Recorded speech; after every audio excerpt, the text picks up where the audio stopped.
ต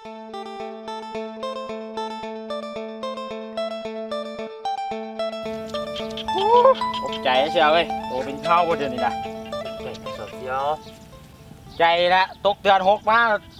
พอเขาหาไล่ขาลงมาไถให้ไถนา เขาก็ว่าคือตู่เลยบนหอผมไล่ราคาเขามาไถนะ เนี่ยเป็นเคยเขานะแล้วเช็ดจังไหนเขาพอเท่า นั่นแหละเขาก็คืออยู่ให้จะได้เซียว ไม่ ตู่ ขี้ แล้ว ขาด ก็ ครั ว่า บ มึงดูตู่มีแผนดีบ่ว่ามามึงดู เอาชีพอ่ะ เอาจังไหนล่ะ ไม่ธุรกิจต้องกันวะ ธุรกิจยังมาเซียว รักขายหน้าพอเท่าแก มันจะดีบ่หน้าเท่า โอ้ยไปย่าอย่างสมพอเท่าซื้อลูกสาวเขาก็ได้แหละไม่ได้หาแล้วขายไปแต่งเอาเมียมาสั่นแหล้ว หมอนี่เป้าถึกเว้ยความคิดดีหมอเลย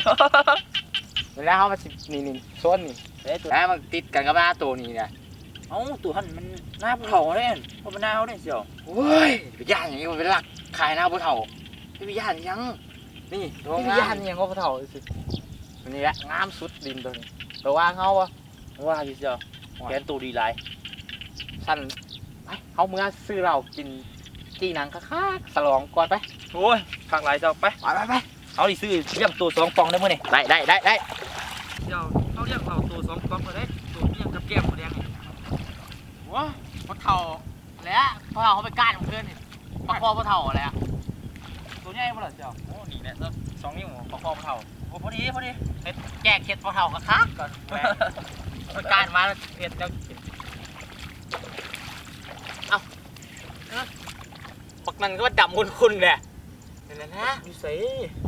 แหละปักนี่ปักนั่นน่ะโตคุณเข้าบ่น่ะเฮ็ดหยังเนี่ย โอ้แม่นๆเขาว่าคุณคือตัวอยู่เนี่ยแม่นไผแท้วะนี่ โบแมนนั่นเจ๊ปักแม็กตัวอีแหล่ที่บ่ อีเหลี่ยได้อีบ่นี่ เอาอีแหล่โซตายอันเด้ เออ อันเรียกสาวซ่านะ แม่นๆจื้อ ไม่เห็ดหยังอยู่มันน่ะโอ้ไม่เห็ดหาไม่หยังไปแกมาหามึงจังหนึงส่วนกินเหล้าหาขายหน้าปลาเถ่าตัว ไป มัน ส่วน กินข้าวป่ะ ส่วนขายหน้าน้ำนี่ ไป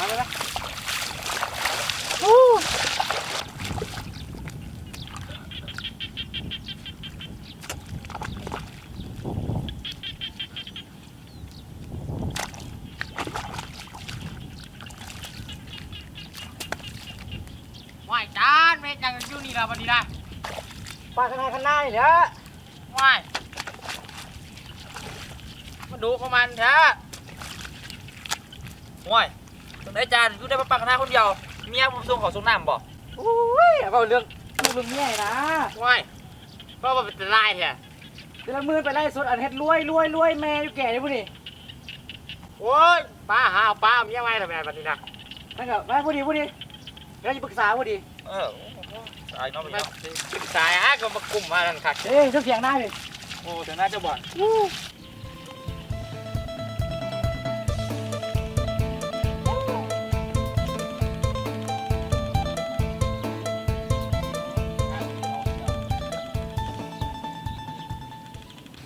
โอ้ยเด็กๆคือว่าพวกว่าอังคักแก โอ้ยปลูกน้ำขอบลำครัวเลยน้ำเมียงู ว่างูมันงูนั่นได้เซียว โอ้ยสิบ่งู โอ้ยฟังดู บ่งูจังไดนับแต่เฮ็ดอยู่เฮ็ดกินล้างถ้วยล้างบวงนั่นแหละอันซ้ำนี่น้ำมันก็เฮ็ดบ่ได้ เฮ็ดจังไดกับมันล่ะ แล้วได้เนาะมันคนสลาดเนาะก็เฮ็ดให้มันเบิด โอ้นั่นนั่นดิ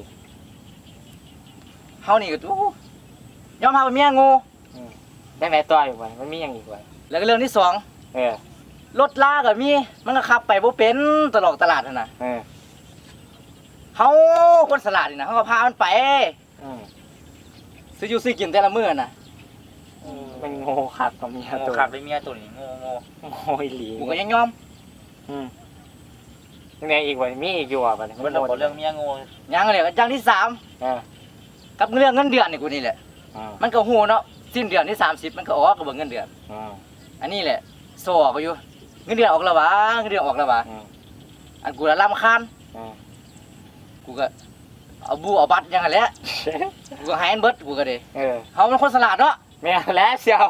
ไม่ แล้วเชื่อตัวสลาดอะไรเชี กู ยว ก็ให้แล้วกูก็ อืม จังได๋ต่อแล้วบัดนี้เจ้า เฮ็ดจังไดกับเงินนั่น4-5-6หมื่นนี่อันน่าเฮ็ดหยังก็กูก็คิดบอกอันเฮ็ดอันปักเสียบๆอะนะอันนั้นรวยๆนะ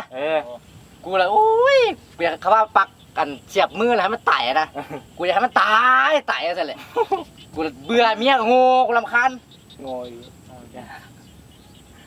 โง่แท้ อีหลีแล้วบ่ ๆแล้วจังได๋ล่ะเท่าสลัดเอาซั่นซะซั่นมื้อแรงตัวเลี้ยงเราเฮาจัก2ปอกกับของแก้มกี่หนัง สิเป็นหยัง เฮาสิไปนั่งฟังตัวระบายไปมื้อแรงมีหยังตัวระบายมาให้เฮาฟังโลดเอาจังซั่นเนาะมื้อนี้มันก็ค่ำเลย ค่ำแล้วกูเฮ็ดเวียกก็ต้องกูสิกลับแล้วนี่นะ ไปมื้อแรงก็ว่ากันไว้ซั่น เอาสิ ไปกลับอาบน้ำหาเด้อ อาบน้ำอาบใต้ก็ เวียกงานแล้วสิกลับ